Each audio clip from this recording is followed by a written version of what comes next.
Hello everyone, and welcome back to Scary Interesting and to another edition of the creepiest cases of people disappearing. There are disappearances that are mysterious and seem impossible and are fascinating for that reason, but then there are others that are fascinating for a different reason. These are the cases that are so horrifying once solved that it almost seems as though it would have been better if the case was never solved at all. Almost. Two of the stories in today's video are exactly that, and as always, viewer discretion is advised.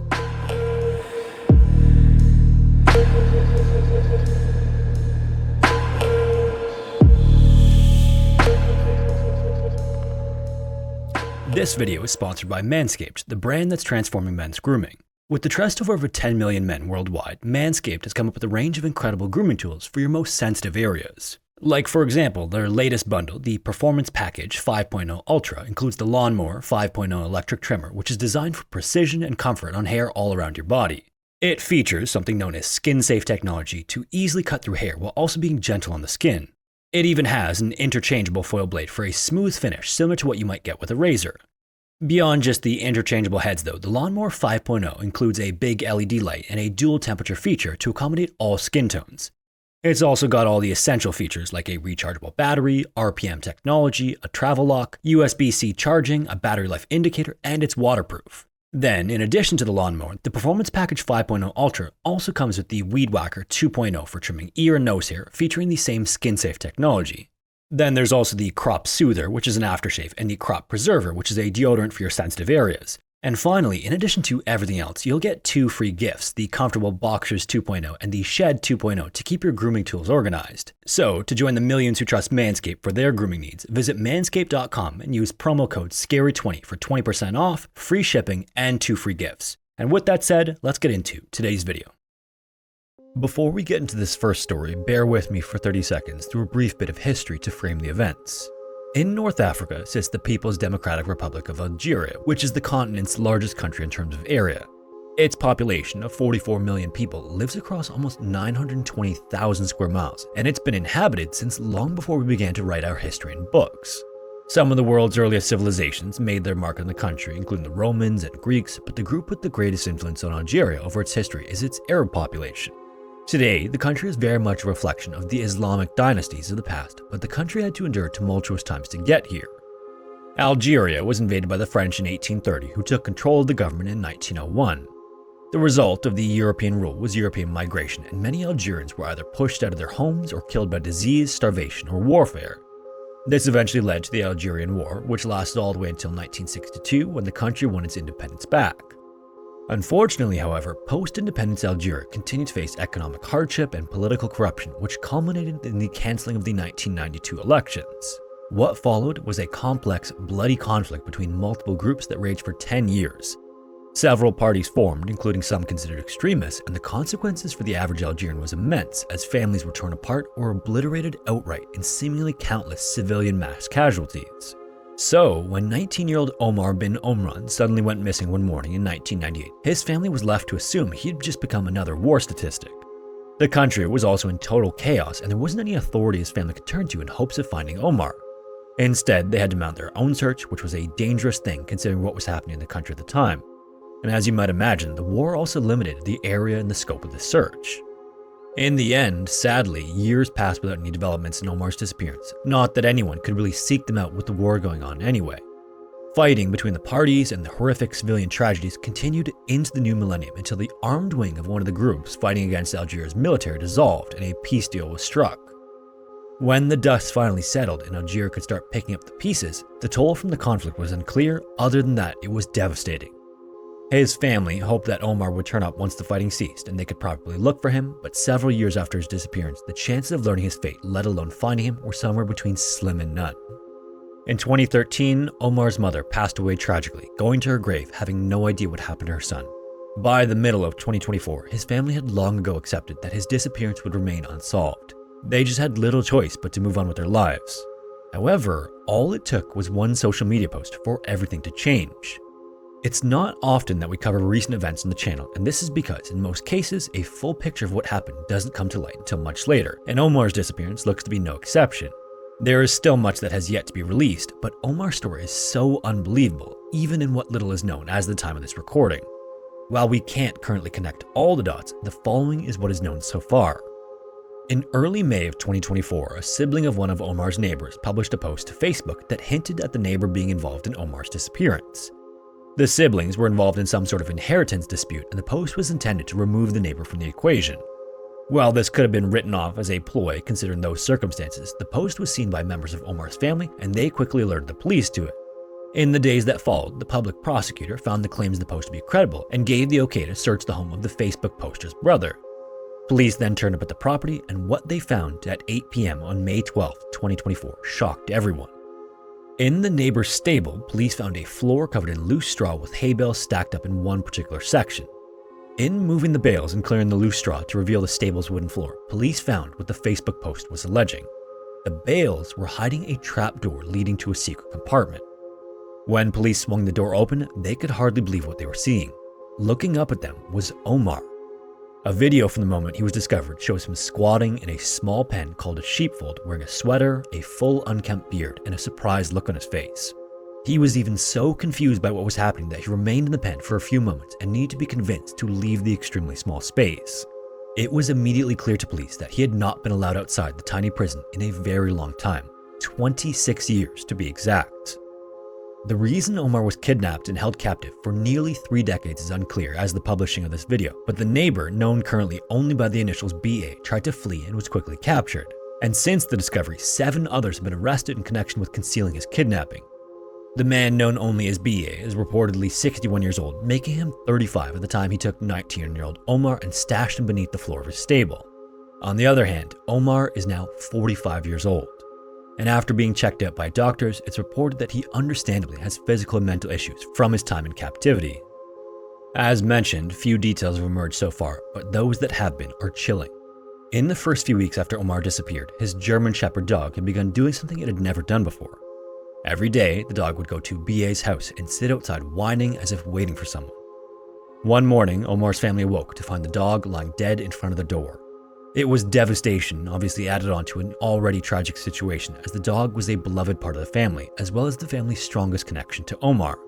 It's thought that 26 years earlier, fearing the dog would give him away, BA killed him. Little is known about BA thus far, but neighbors say he was a civil servant who kept to himself and wouldn't let anyone into his house or stable. Apparently, they also found it odd that despite living alone, BA always ordered food for 2 people. Since his release, Omar has been able to communicate with his uncle about his ordeal, and in perhaps the saddest detail that's come out so far, he said he saw members of his family outside the neighbor's house throughout his time beneath the floor. He couldn't draw their attention, however, because Omar claims that BA put some sort of spell on him that prevented him from yelling. The investigation into BA is currently ongoing, but Algiers judicial court told reporters that charges will be numerous. And for 26 years, the entire time he was missing, Omar was no more than 650 feet or 200 meters from his home.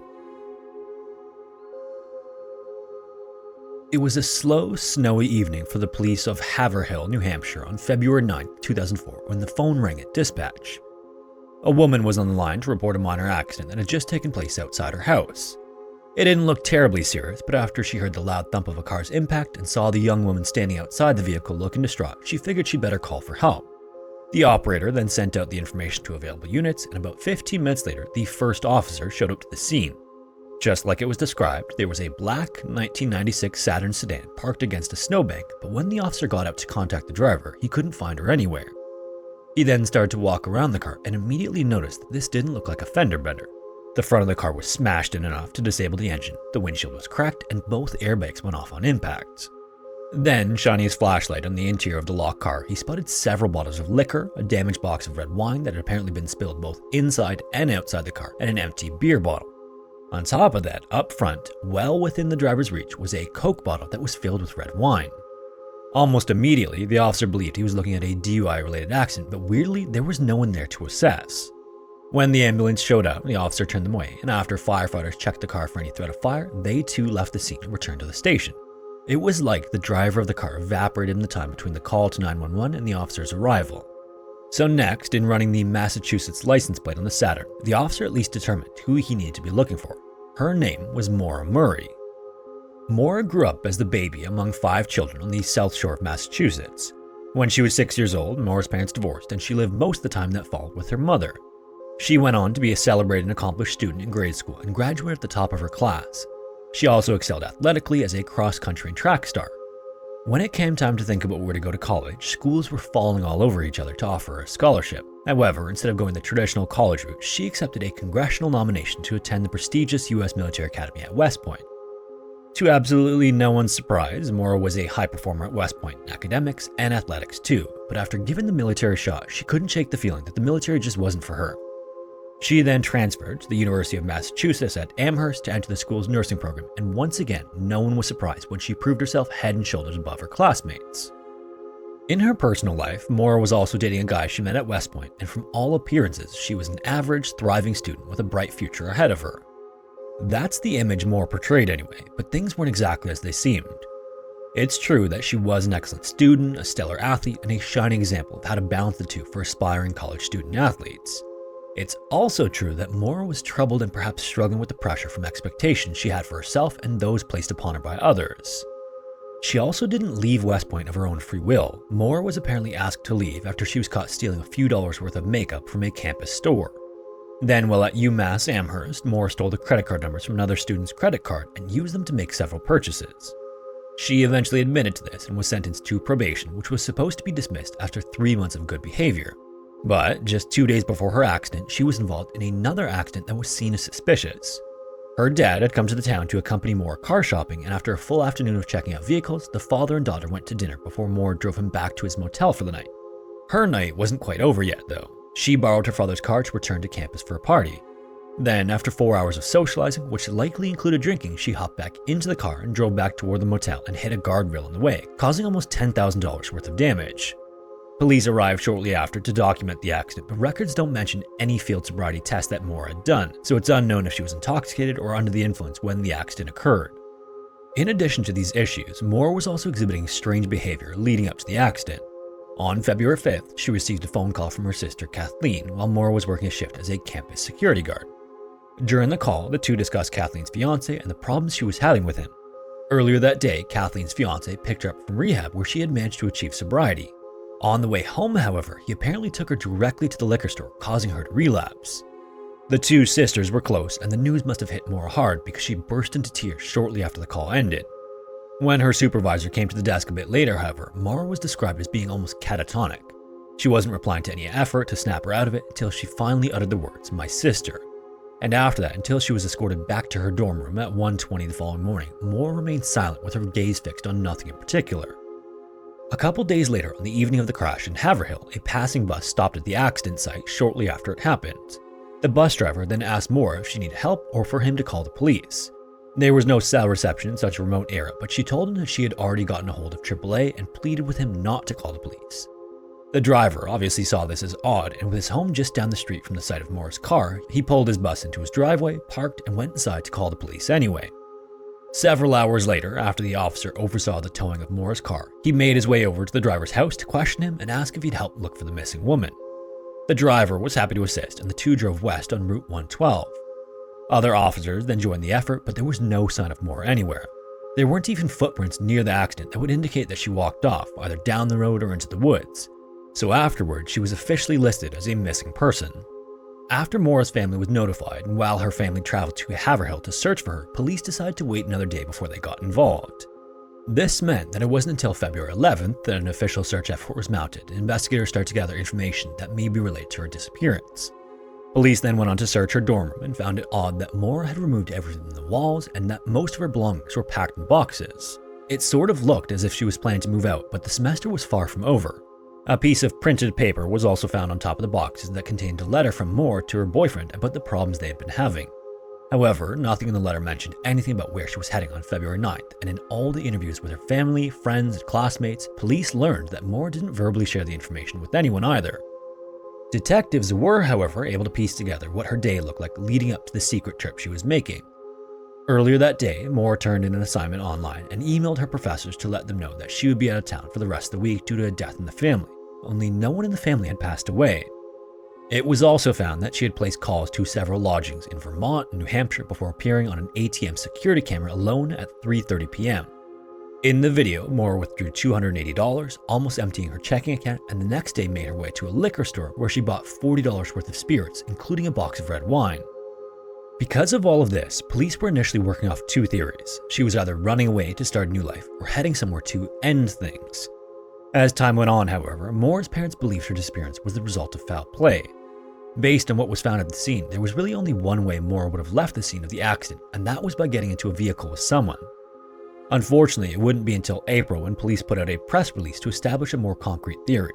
And this was that they were working off the assumption that she left the scene with someone who was passing by, likely to continue on to her planned destination. Now, even with this as the primary theory, searches continued to take place near the crash site. And for a while, there was minimal to go on until later that year, Moore's father was contacted by a man who gave him a rusty, stained knife and said that it was used to kill Maura.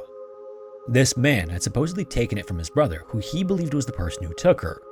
When the police looked into this, they found that the man's brother lived less than 1 mile from the crash site and that he had a criminal record. This man also did nothing to reverse the growing suspicion surrounding him when he sold his Volvo for scrap. But the family members of both brothers also claimed that the one who approached her father had drug problems and was just making things up so he could get the reward money. From that point onward, leads would come and go with nothing credible related to Moore's disappearance, and all anyone found was more red herrings and dead ends. About a year and a half after she vanished, a 2-day search was conducted by volunteers near the crash site, which included dogs trained to track scents and locate human remains. And searchers had identified 5 areas of interest near the site where Moore's car was disabled on the side of the road. A cadaver dog was then brought to explore an area near an abandoned A-frame house with its handler that was located about a mile from the crash site. Inside this house, the dog wasn't registering anything of interest until it reached a small closet. There, though, the dog went crazy, indicating the presence of human remains or blood. And interestingly, when police looked at the last owner, they learned that the house had once belonged to the brother of the man who gave Moore's dad the knife. As promising as this may have seemed, though, there were other details that made it unlikely that Moore's remains were in the house. The spot the dog hit on was a small square of carpet and not a terribly large area, so canine handlers believed the dog likely just picked up the scent of a few droplets of blood from a bloody nose or something similar. Unfortunately, developments in the past 18 years have been scarce, and sadly, the case of Moore's disappearance is not much closer to being solved today than it was back then. This leaves us with a few possibilities. The first is that she really did run away, and she somehow managed to get away from the crash site and start a new life. The second is that she managed to get away, but successfully carried out her plan to end things. And the final and most sinister is that she was picked up by someone else with bad intentions. Unfortunately, without anything else to go on, for the time being, it's still a mystery. The Carpathian Mountains are among the most well-known mountains in Central Europe, largely because they played such a prominent role in Bram Stoker's classic novel Dracula. But among locals, the Trebec Mountains have always been just as steeped in legend and folklore. The range is located in the west-central portion of Slovakia and covers about 300 square miles. The highest peak in the range is only about 2,700 feet or 830 meters tall, but even still, the conditions can be harsh and unpredictable, especially during the winter months. The range is popular with hikers, sportsmen, and outdoor enthusiasts for much of the year, but according to local legend, they're also inhabited by creatures and supernatural beings that don't take kindly to human intruders. Like other areas that have this mythical reputation, these stories have come out of areas in the range that seem to have abnormally high numbers of disappearances and mysterious deaths. One of the first cases in the area dates all the way back to the early 1900s when 8 merchants returning from a market were found together but in pieces. It's been theorized that they killed one another after a particularly heated dispute, and this makes sense because none of their money or possessions were taken, but it is creepy nonetheless. A few decades later, in the winter of 1929, a middle-aged forester and surveyor disappeared nearby, but despite a thorough search, he was never found. Then the following winter, an 18-year-old girl named Maria vanished in broad daylight while returning from a neighboring village where her mother sent her to buy food. And again, neither Maria or any of her possessions were ever found. These stories are just few of dozens of similar cases that have occurred throughout the 20th century. Some locals claim that these older stories may have been embellished or totally made up, but these disappearances and strange deaths continued well into the 1990s, and eventually one area of the range became known as the Slovak Bermuda Triangle, or simply the Slovak Triangle. And while there are still disappearances in the area today, maybe the strangest incident of all occurred right before the start of World War II. In 1939, a man named Walter Fisher worked in a shoe factory in the town of Partizanski at the north end of the Slovak Trial in what was then Czechoslovakia. Times were tough and tensions were high in Europe as the war seemed more and more inevitable. It's not clear how long Walter worked at the factory, what he did, or how much he made, but he must have valued the job because he and his family lived nearly 40 miles or 67 kilometers away. Back then, this drive probably took well over an hour if conditions were good, and even longer in the winter when the roads were covered in ice and snow. So because commuting was expensive and obviously time-consuming, Walter usually stayed with a coworker or at a cheap boarding house from Monday to Saturday. Then at the end of his Saturday shift, he usually drove home and spent the evening and following Sunday with his wife and children. Just before the end of the workday on the afternoon of Tuesday, January 24th, 1939, Walter told two of his coworkers that he was hiking to the ruins of Castle Black about 15 miles or 23 kilometers away. They were understandably a bit surprised that he'd set out such an ambitious mountain hike so late in the afternoon, especially in winter. And although he'd be able to follow roads some of the way, he'd also have to traverse miles of rugged mountain terrain going to and returning from the castle. Walter almost certainly knew how far away the castle was and that he'd faced treacherous conditions along the way, and that's led to speculation that he may not have been truthful about his plans. Instead, he may have fabricated the story to cover for something else. Unfortunately, there are almost no records of accounts of Walter's life, so we have no way of knowing if he was telling the truth or if he had something to hide or some ulterior motive. Whatever the case, at the end of the day, he apparently did set off in the direction of Castle Black. As you might have expected, he didn't show up for work the next morning or at home the following Saturday evening like he usually did. His wife then waited nearly 4 weeks before asking her brother-in-law to go into town and see if she could find him, or at the very least to figure out what happened to him. When he stopped by the shoe factory where Walter worked, his friends told him that they hadn't seen or heard from him since the afternoon of Tuesday, January 24th. So afterward, the brother-in-law went to the local police station to see if they could help at all, but the police weren't much help either. So, with no other options, Walter's family resorted to posting missing persons posters and distributing them in towns and villages in the area. Sadly though, nothing came of this either. By the following spring, everyone assumed they'd never see Walter again. The fact was that most people who disappeared in the Treebatch Mountains stayed gone. But, surprisingly, Walter turned up nearly 4 months later on the other side of the mountains. This was also about 20 miles south of where he was last seen, and interestingly, in the vicinity of Castle Black. Even more surprisingly though, was the state that Walter was in. When he was found, Walter was dirty, emaciated, and unresponsive, but most bizarrely of all, his body was covered with dozens of horrible burns. Because he was in such horrible shape, Walter was immediately taken to a nearby hospital for treatment and observation. His physical wounds eventually healed, but his mental state was an entirely different matter. Even the slightest thing, like a mild sound or a gentle touch, sent him into a horrific panic where he would cower in corners and under beds and tables. In addition, Walter couldn't or wouldn't speak with the hospital staff or his shocked wife who came to visit him on multiple occasions. Walter also made absolutely no progress, no matter how much kindness, compassion, and patience his wife and the hospital staff exhibited. In fact, he remained in such a horrible and seemingly irreversible state that taking him home was out of the question. And likewise, the hospital was just unequipped to deal with a patient like Walter. In the end, the only alternative was to send him to a mental institution where he spent the rest of his life in the exact state in which he was found in the spring of 1939. The staff at this institution probably kept detailed records of Walter's condition and of any treatments that were administered, but since the hospital was destroyed during the war, we'll never know how he spent the last years of his tragic life. So in the end, what is known is that Walter apparently went into the woods one night in January, and when he exited them, he was a completely broken person due to some unknown but horrific circumstance. If you made it this far, thanks so much for watching. I'm curious to hear what you think happened in each of the stories. Also, if you have a story suggestion, feel free to send it to the form found in the description, and hopefully I will see you in the next one.